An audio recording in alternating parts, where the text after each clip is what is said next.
بیچاری کئی روز سے دم توڑ رہی ہے، ڈر ہے خبر بد نہ میرے منہ سے نکل جائے، تقدیر تو مبرم نظر آتی ہے ولیکن پیران کلیسا کی دعا ہے کہ یہ ٹل جائے۔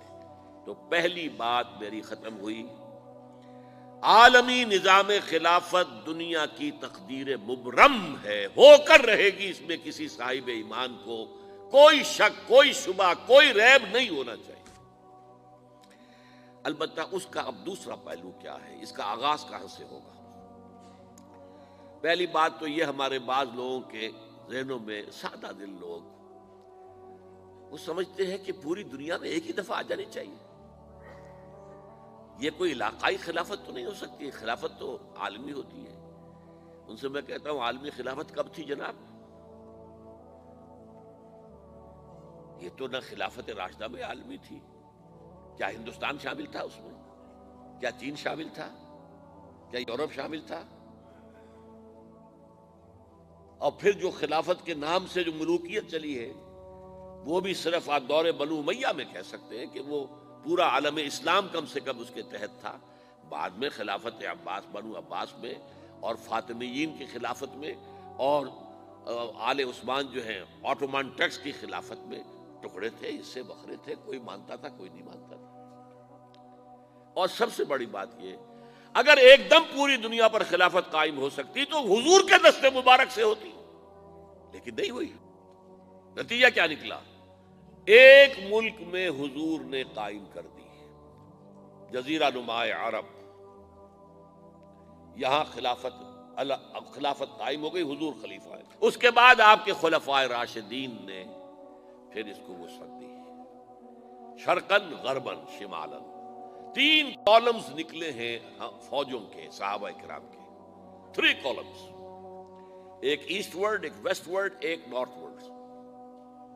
ایک عراق کو فتح کرتے ہوئے ایران میں پہنچ گیا، خراسان تک چلا گیا، ایک شام کو فتح کرتے ہوئے اور پھر سینائی پیننسولا سے ہو کر افریقہ میں داخل ہوا اور اٹلانٹک تک پہنچ گیا، تیسرا سیدھا شمال میں گیا، لیکن یہ زیادہ دور نہیں جا سکتا تھا، کوکیشین ماؤنٹینز آ گئے، کوہ قاف، اس زمانے میں تو یہ یوں سمجھیے کہ امپیسیبل تھا نا، کوہ قاف، لہذا وہاں آ کر رک گیا۔ اب بھی یہ ہوگا کسی ایک جگہ سے شروع ہوگا پھر پھیلے گا، اس کے سوا کوئی چارہ کار ہے ہی نہیں۔ اگر ہر جگہ پوری دنیا میں ایک ہی وقت میں ہو سکتا تو حضور کے دست مبارک سے ہوتا صلی اللہ علیہ وسلم۔ اب وہ نقطہ کون سا ہوگا، نقطہ آغاز کون سا ہوگا؟ اس میں پہلی بات تو میں نے کہا جو شک کرے گا اس کا پھر ایمان مشکوک ہے، ہوگا، لازماً ہوگا، گلوبل ہوگا، پوری دنیا میں ہوگا۔ کہاں سے شروع ہوگا اس میں آپ اختلاف کر سکتے ہیں، لیکن مجھے تو 2 حدیثیں تو ملی ہیں جن سے یہ اندازہ ہوتا ہے کہ یہ اس مشرقی خطے سے ہوگا، عرب کے مشرق کی جانب کسی ملک سے ہوگا، کسی خطے سے ہوگا۔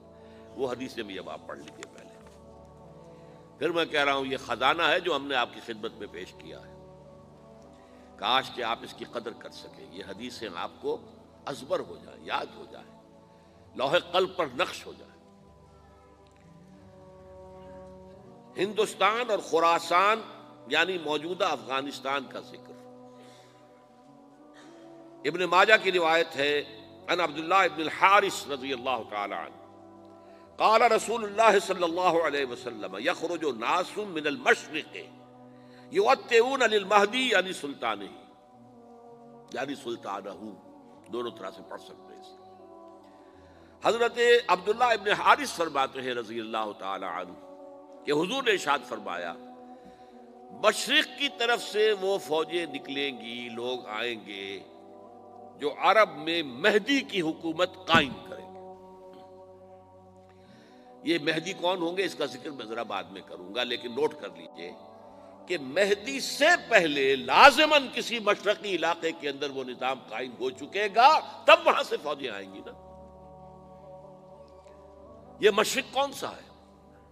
عرب کے مشرق میں آپ چلیے ایران بھی آ جائے گا، افغانستان بھی ہے، پاکستان بھی ہے، اور اگر اسے اور توسیع دیں تو ہندوستان بھی ہے۔ یہ ہے عرب کا مشرق، اس سے فوجیں جائیں گی۔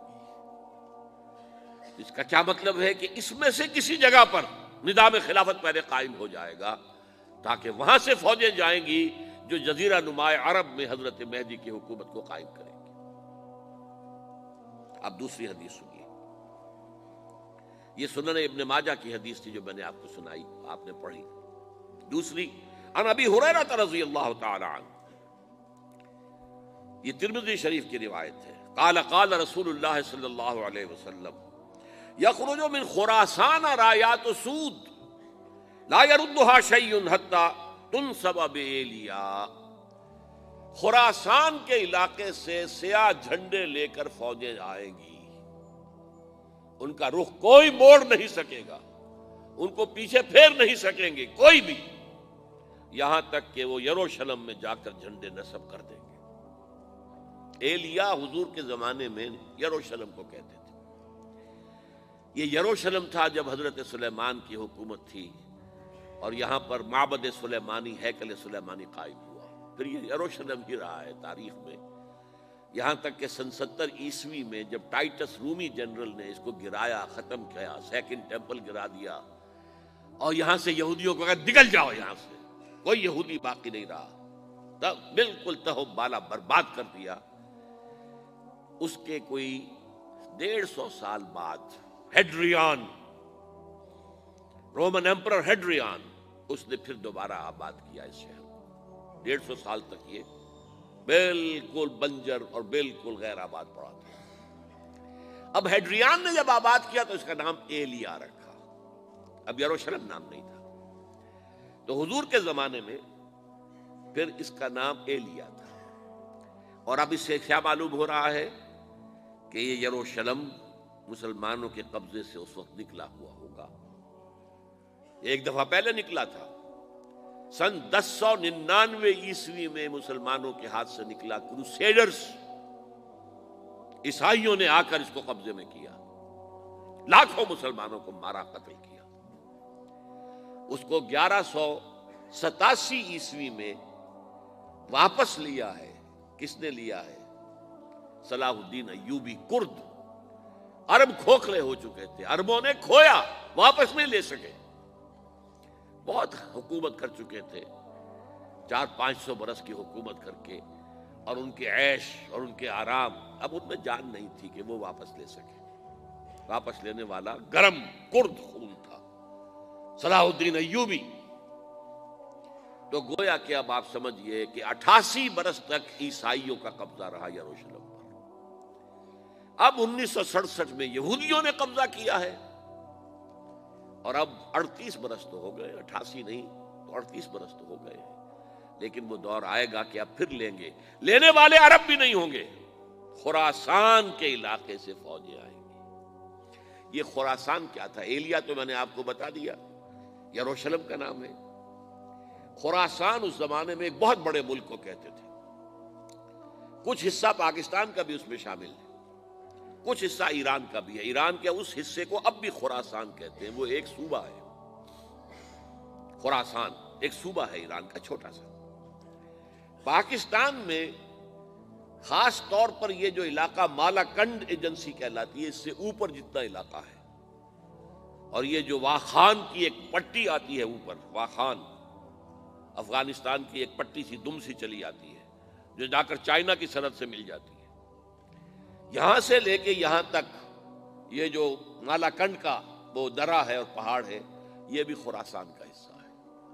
باقی تقریباً 2/3 آف افغانستان ساؤدرن حصہ نہیں ہے خراسان کا حصہ، یہ سیستان کہلاتا تھا، یہ خراسان نہیں ہے، لیکن یہ کہ اوپر کا 2/3 آف افغانستان، اور اس کے ساتھ یہ جو عرب، جو اب یہ ترک ممالک آزاد ہوئے ہیں سوویت یونین کی ڈسولوشن کے ساتھ، یہ سارا علاقہ کہلاتا ہے خراسان بزرگ، دی گریٹ خراسان۔